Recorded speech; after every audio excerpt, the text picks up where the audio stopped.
he will always be one of Chicago's most beloved sports stars. But now, weeks after his sudden death, Mr. Cub, Ernie Banks, is at the center of some pretty serious drama. Now, it wasn't until after Banks died on January 23rd that his family, including his 4 children, found out that they were left out of his will entirely. Banks instead left everything to his caretaker of over 10 years, Regina Rice. We're talking about money and memorabilia and property, everything. So the new will was signed just 3 months before he died. Dementia was listed as a contributing factor to his death. So Ernie's family is saying he was tricked. Now, adding more intrigue to the saga, no one is totally sure now where Ernie's body actually is. And there is a fight over what will happen to that as well. So to kind of help us sort this whole thing out is a lawyer and estate planning expert, Lindsey Markus.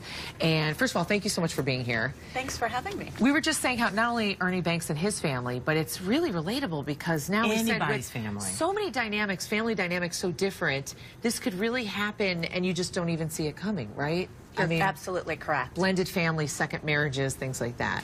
All right. Well, let's start where the new developments are in this case. So just yesterday, Ernie's caretaker, Regina Rice, told a judge that Ernie's estate is worth about $16,000. Now she's being asked to provide more documents to prove it. Do you think there's any possible way that this could be true, that he only has the $16,000 and then the rest of that money's gone? Well, it's possible that Ernie Banks' estate, the value of the assets actually going through the probate process, may have, in fact, been valued at $16,000. Because we can tell from Ernie Banks' will that he also had what we call a revocable living trust. So the value of assets outside of his estate could be far in excess of that. Ultimately, though, the judge just asked for a full accounting of both the estate and the trust. So we'll get more. So the trust exists outside of the estate. Exactly. But it's revocable, which means that it could change, correct? So it's revocable during his lifetime, but the trust becomes irrevocable upon death.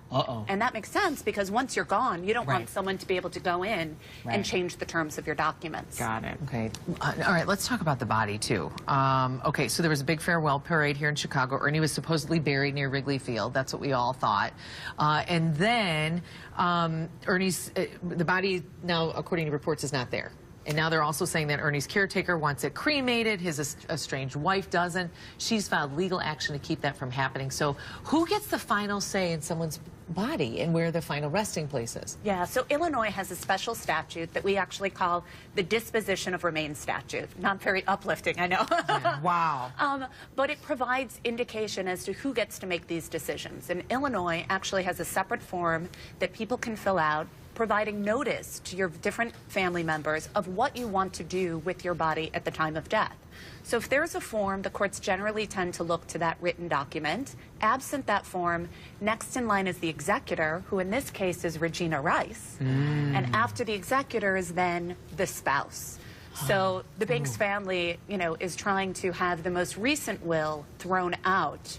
So whenever there's a question, that's when we have to go to the court. This is the whole thing, because the executor, if there's, you know, questions over who that is, then this is where the whole problem is. Which brings me to this. Since dementia was a factor in his death, a contributing factor, and the will was only changed 3 months ago, it's not like dementia shows up like that.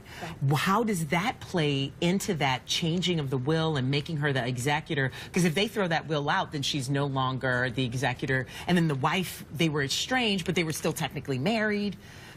A lot going on. So interestingly enough, the threshold for whether or not someone has the ability to enter into a will is what we refer to as testamentary capacity. And actually, that's a lower threshold than what you might think. So the fact that Mr. Banks may have had dementia at the time he signed the will, that in and of itself does not mean that the will is invalid. It's a factor that the courts will look to. Really? But the question will be whether in that instant, when he was signing that document, whether he had the capacity and knew what he was doing. Oh, so it's not the overall disease or incapacitation. Well, it's about the moment that that was signed. Yeah, because if you know somebody who has dementia or Alzheimer's, they do have moments of lucidity where they do understand what's going on. I know. So then does it fall upon witnesses who maybe have been there when this, right? Correct. Okay, because I'm thinking then who do you ask? Because if you ask the executor, she or he is already, so you have to go to witnesses? Witnesses, Right. yeah. And Okay. then, depending on You who the see? witnesses are. Right. Wow. And it really is about planning ahead. Is that your overall advice? You know, it is so unfortunate to see this legendary icon make headlines in the news for this type of drama. But I think it's a lesson to all of us of just how important it is to plan early and get those documents in place to minimize some of these conflicts in the future. Okay. No matter how young or how old. Exactly. Right? Every I one have of us mine. should. Yep. Every one of us should make sure we Because have. of some things I've seen, I have mine. This is great stuff. Yes. Thank Now, you, if Lindsey. you would like to get a leg up on planning your estate, Lindsey can help you. You can visit her at lindseymarkus, and that's Marcus with a K.com.